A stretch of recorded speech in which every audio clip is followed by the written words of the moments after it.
दोस्तों, एक बार मृत्यु के देवता यमराज ने यमदूतों से प्रश्न किया कि क्या कभी मनुष्य के प्राण लेने में तुमको कभी भी किसी प्रकार की दया आती है। यमदूतों ने कहा कि नहीं महाराज, हम तो केवल आपके दिए हुए निर्देशों का पालन करते हैं। फिर यमराज ने कहा कि बेझिझक होकर बताओ कि क्या कभी मनुष्य के प्राण लेने में दया आई है। तब यमदूत ने कहा कि एक बार ऐसी घटना हुई है जिसको देखकर हृदय पसीज गया था।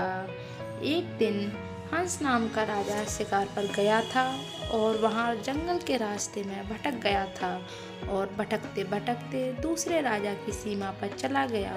वहाँ एक हैमा नाम का शासक था। उसने पड़ोस के राजा का आदर सत्कार किया। उसी दिन राजा की पत्नी ने एक पुत्र को भी जन्म दिया।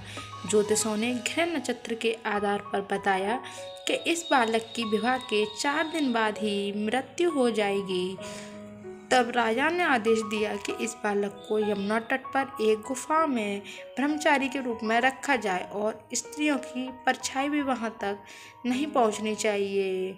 लेकिन विधि के विधान को तो कुछ और ही मंजूर था। संयोग वंश राजा हंस की पुत्री यमुना तट पर चली गईं और वहां राजा के पुत्र को देखा।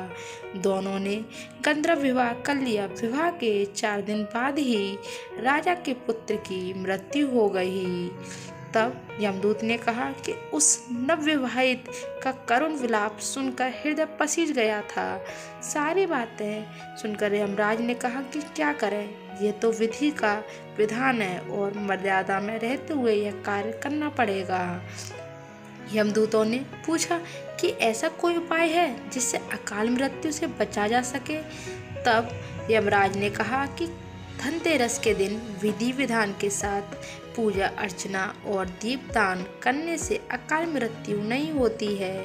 इसी घटना की वजह से धनतेरस के दिन भगवान धन्वंतरी और माता लक्ष्मी की पूजा की जाती है और दीपदान किया जाता है। दोस्तों, इतनी मेहनत के लिए एक लाइक तो बन सकता है।